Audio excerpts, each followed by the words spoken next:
theory. The Amazing Digital Circus is lying to you. Y'all already know where we're coming from, bro. If you haven't seen it, I reacted to Digital Circus, Amazing Digital Circus in the last video. Go check that out, then come here, because we're watching the theory, bro. It's fresh in my mind. I literally rewatched like the last 10 minutes of the show again, bro, just to see what was going on. Let's get it, bro. I'm already in here, bro. Okay, so starting off with the computer that ended in the last episode.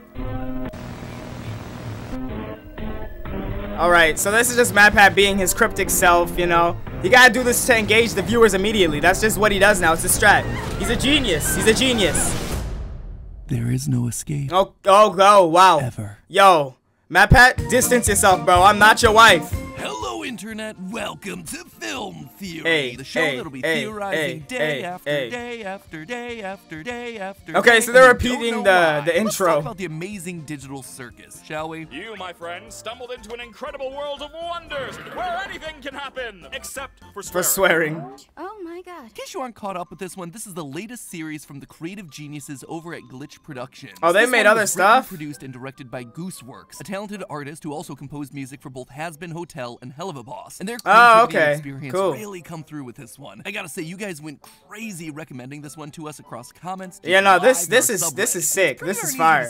This show's fire. Amazing animation, gifable moments, an incredible cast of characters, and a storyline wrapped up in like 18 different layers of mystery. This is the perfect show for us to dive into. Which means that if you haven't watched the first full episode yet, go do it. Watch it after this theory. Okay, but see now here's the thing now. Don't go and watch it yourself. Watch me watching it, because at least I'm funny. I mean, it was also funny, but like I'm like an extra layer of if you hadn't, because this thing already has like 30 million views. That's what I'm saying, bruh. Doing mighty well for itself. But just so we're all on the same page for today's theories, the pilot follows a woman named Pomni, who's thrust into a strange digital world styled after a circus, alongside 5 other humans: Jax, the lovable jerk; Ragatha, the sweet optimist; Jax is Gangle, my favorite who can't hide character. her emotions; Zooble, who's made I didn't even know Gangle was. I didn't even know we had his name or whatever that thing is. As a result, the whole circus is run by a ringleader named Kane, who, according to the show's website, is a quote wacky AI, and all of the humans are just subject to his every whim and desire. Gadzooks, you're right, Jax. We should have a brand new adventure for our new member,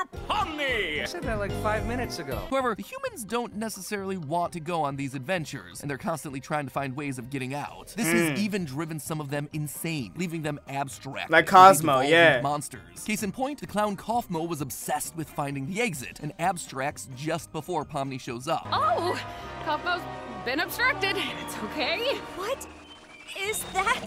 And yet, even when Pomni does get herself to the exit in this pilot episode, it doesn't go anywhere. It's just endless hallways and office spaces repeating. It is basically the back rooms. As it turns out, Kane made this fake I was gonna say it's basically what doors. they wanted. He just didn't know what to put on the other side. I do have to apologize for lying about the exit. I was having so much trouble figuring out what to put on the other side, and never quite finishing it. And more or less, I didn't even clock that. Full cast of the Amazing Digital Circus after this first episode. Now, already there's just so much world building here for us to dig into. So many questions posed that we want the answers to. Like, who's behind the Amazing Digital Circus? Yeah. Is there an actual way out, or are they just trapped forever? Yeah. Are characters like Kaufmo really gone, or can they be brought back in some way? And, I doubt that, bro. This sounds like the Doom Dimension from Bakugan, bro. Yet. For as much as Glitch and Gooseworks packed into the first episode, they've done the wise thing and not given us a whole lot of answers. But I do think they've given us plenty here to theorize about. So here are 3 Amazing Digital Circus theories. Don't run for the exit doors yet, my friends. We're going in. Oh, this is a mini theory episode? Bet. Theory number 1, everything in the show is literally a video game set in the late 1990s. Now, there's a lot in just this one episode that paints this as a video game world. For example, right at the beginning, we see a pixelated title card for the show that's obviously in the style of old school PC, PlayStation, and N64 games. This is further driven home in a secret reminds me of Super Mario 64. Watch.com, a URL shown on screen during the episode, which shows us the main menu for this game. We also see a flower pot fall to the ground and clip into it, kind of like an old school Source Engine glitch. Kane mentions that he created the digital world in the weird backrooms office area in a way that's very similar to how a game developer would create world spaces. Plus, when Pomni first enters the world, she says this: I put on some weird headset, yeah. Now I'm here. Again, directly implying that the whole thing is a game. She put on a VR headset and was transported into the world of the digital circus. All of that checks out and should be pretty darn obvious to the casual. I feel like even her name being Pomni is kind of crazy. Like, that's kind of sketch.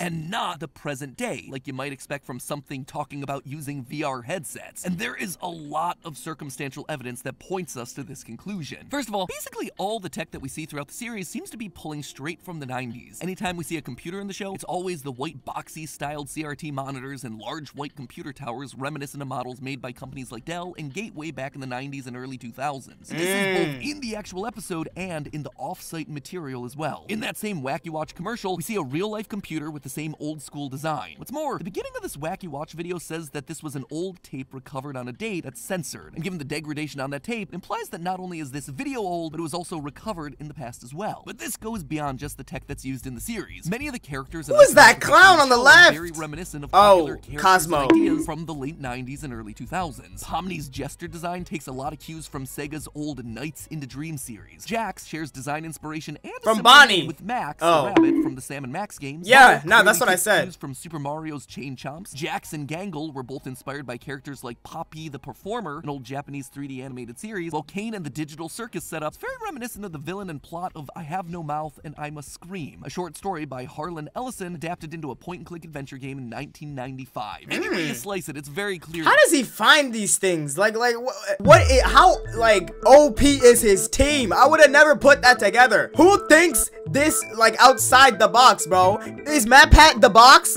Creators want the show to have the same 90s vibe that we're all so nostalgic for right now. But you might be thinking, hold on, they're talking about VR headsets here. That's a modern thing, right? Wouldn't this thing just be inspired by the 1990s rather than set in the 1990s? That's a pretty big call out. A lot of advances in virtual reality technology have only been made across the last decade, especially when you're talking about gaming. That doesn't mean that VR technology didn't exist back in the 1990s. And I'm not just talking about the rudimentary black and red wireframes of the Virtual Boy either. Back in 1991, Sega announced the Sega VR. In 1993, Virtuality created the Mega Visor display. And in 1995, Fort Technology hit us with the VFX-1 headset, just to name a few. And looking into old footage of all these things, it doesn't look too dissimilar to the sort of world that we see in the Amazing Digital Circus. Simple, flat textures. Yeah, but why was the quality? No, but why is the quality so high in this world? Is it because of the way we're perceiving it? Couldn't handle a lot of detail. True story. I actually have some first-hand experience with these rudimentary headsets. The Great Lakes Science Center in Cleveland, Ohio, actually had a special exhibit on VR technology in its basement when I was a kid, and it blew my mind. With the amount of wires and cables these things took to run, it felt like you were jacking into the Matrix, and you had to wait 45 minutes to put on one of these headsets, but all of a sudden, you were dropped into a video game. It was simple. I was walking through a purple field with a bunch of green triangular mountains in the background, but it was effective, and it captured my imagination for decades since. So much so that even though it was a 5-minute experience that happened in my life like 2 decades ago, I still remember it vividly to this very day. Anyway, MatPat childhood stories aside, the long and short of all of this, everything that we see in the series is pointing to this taking place in the past and not in the present. All of this has already happened from our perspective. We're just watching the events of the game unfold. So now that we know that we're in a 1990s video game here, let's dig a bit deeper, shall we? Theory number 2, Pomni helped create this hell simulation that they're currently stuck in. It's a pretty bold claim, so what would make me say that? Well, a couple of things. Firstly, one of the scenes that really jumped out to me while I was watching and rewatching the pilot was the sequence where Pomni's running through the back rooms on the other side of the exit door. At one point, she enters a more traditional looking office space with computers and cubicles before stopping and staring at one desk in particular. This is played as a big moment. We linger on this shot for a long time. It's also the same shot that you see at the end of the episode. Hits both the desk and Pomni before she has herself a psychological break. The lights start to flicker and she cackles uncomfortably before running on. The whole thing is really menacing and off-putting and clearly meant to leave us with a big impression. Why? Well, because this desk isn't just some simulation that Kane cooked up in the back rooms. It's based on a real place in the real world of this universe outside of the simulation. A place that we actually see in the episode. At the very end, right before the credits roll, we zoom out of the circus and through the void, revealing that all of this has been taking place inside of a computer. Inside of a computer, yep. We've already established that this right here is a big old simulation. But take a look at the computer and the desk. It's the exact same setup that we saw earlier in the episode. I already clocked that one. The same old equipment on the left, the same already clocked that one on the right, the same retro monitor and keyboard and computer tower and speakers, the same VR headset and headphones. Okay, MatPat, we get it.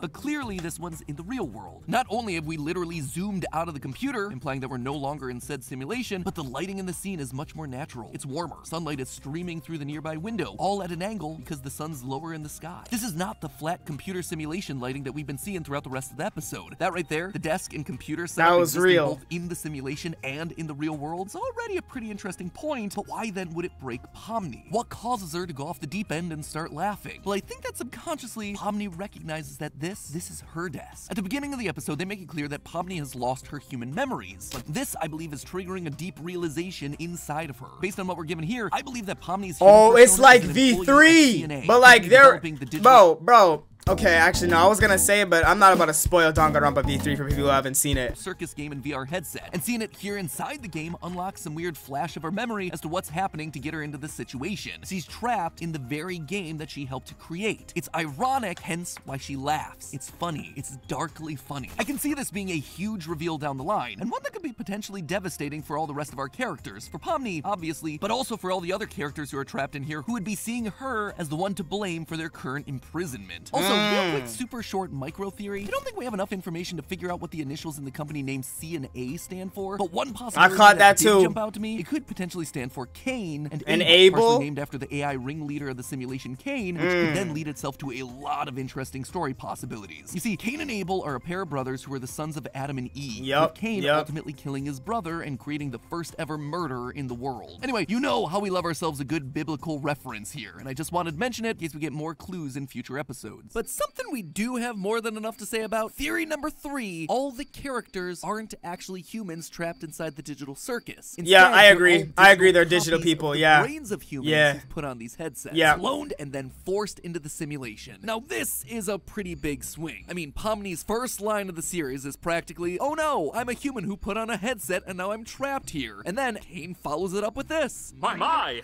it appears a new human has entered this realm! Human. He calls her a human, and that actually lines up with what we've seen with the official synopsis, explicitly calling Pomni and the others humans, in contrast to Cain being an AI. Quote from that synopsis, a woman gets trapped in a crazy virtual world along with 5 other humans and are now subject to the whims of wacky AI and their own personal traumas. Plus, I just personally like the image of a bunch of people strapped into these VR headsets a la Sword Art Online. But all of that being said, I believe that there's a lot of evidence pointing towards these characters being computerized clones rather than actual humans. Yeah. For instance, as I mentioned above, it's like the Neo World program.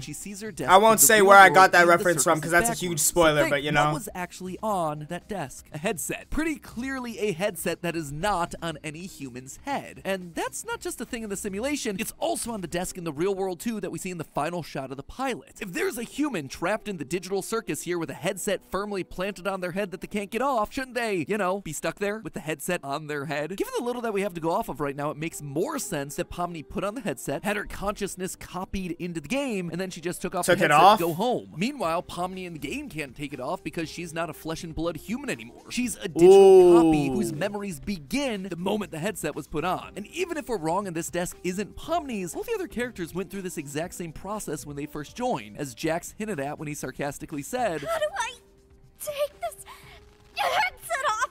Just keep grabbing at it. That worked for all of us. They all tried the exact same thing, and it didn't work for any of them. They're all and they've been in there for years, bro. A VR headset that isn't there anymore. But you know the thing that really convinced me of this theory? The mannequins. Yeah, did you notice these guys? All throughout the episode, we see several artist mannequins populating the circus. Even in the doors to the rooms, there was mannequins there. References for poses. Most prominently, we see them in the restaurant with Cain and Bubble acting as background characters. But why would they matter? Well, we know that Cain can create NPCs. Cain, is this one of your NPCs or is this a new sucker? So maybe these mannequins are just random nameless characters that Cain made up to fill in the circus. Maybe, but that just doesn't sit right with me. First off, the dolls are clearly capable of emotions. We see one get upset when Pomni interrupts it taking a bath, silently screaming at Pomni until she slams the door. Yeah. There's something more going on here than just these things being background extras. Take a look at this. When Ragatha is showing Pomni to her room, there are several other doors for other characters in the background. This is actually a great piece of world y'all see how I'm calling all this out? Characters have themselves their own rooms, as well as several other characters that we haven't met yet. There's this colorful one that I can't quite make out, what looks to be a pinkish purple goo monster, some sort of cute doggo, green and orange anteater looking guy, a black queen chess piece that I'm gonna guess is named Queenie, seems to be Kinger's counterpart, implying that he didn't come into the simulation alone. Regardless, all of these portraits have giant red X's over them, and that checks out. These are likely characters probably that have abstracted in the past, just like Cosmo did. We even see other abstracted creatures in the cellar when when Kane banishes cough mode. Anyway, along with these past and current characters, we also see several doors with blank mannequins on them. Not just one, but multiple doors. Guess what's going on here? When a new human enters the game, these rooms transform into one that's appropriate for them. Oh, and the mannequin on the door transforms that's into their fire. What's more, I believe that there's a mannequin in the game that also transforms into that character. Right now, they're placeholders, but they get molded into these human copies whenever someone new puts on the headset and their brain gets scanned into the system. That would fit thematically with the idea of the mannequins to begin with. They're supposed to be used as references and then turned into something real when you're using them for your art. I agree with that. That works, bro. All these empty rooms and the characters being scanned clones of human brains would fit the fact that they can't take off their headsets despite us seeing a headset not being worn at a desk that is clearly meant to be Pomni's. It just all fits with what we've seen from the series so far. I agree with all of this. I agree with all of this. It isn't about a bunch of humans trapped in a simulation. It's about a bunch of human consciousnesses that have been scanned into an AI system and then mapped onto blank mannequin bodies, where the computer can then simulate their human behavior and push their buttons to the breaking point, learning the weaknesses of the human psyche. And then, when they get too much and extract out of the system, well, then you just boot up another new simulation and try again. There is no exit door, just an endless loop of torturous tests run by Kane as he tries to understand the human experience. Just like a real circus, is crazy. All of it is just a big performance. But hey, you know what character? Yo, that is crazy. Underrated? Nah, but that theory, I 100% agree with everything that bro just said, bro. Especially the last theory, because that's what I was thinking a lot. Because, okay, this is spoiler territory for Danganronpa people. So if you've not seen it or you want to see it, literally leave right now. The first thing that came to mind when Pomni said headset at the beginning of this, like when I watched the first episode, I was thinking Neo World Program, and I was thinking the flashback lights from V3, because we all know every single Dangan character, at least, okay, well, after the whole canon story ended, like V3 is completely fake. We know that, right? Because they were given fake memories, fake flashback lights, blah, blah, blah, blah, blah. I was thinking they either did that or they Neo World programmed it so that they could, like, fix something, or they could understand something, and I think that's what Kane's doing. This is why I'm saying Kane's not an evil guy. I don't think he's the bad guy here. And it probably might be a little Cain and Abel story too, because if that's the case, where is Abel at? But you know, we'll see. I guess we'll see.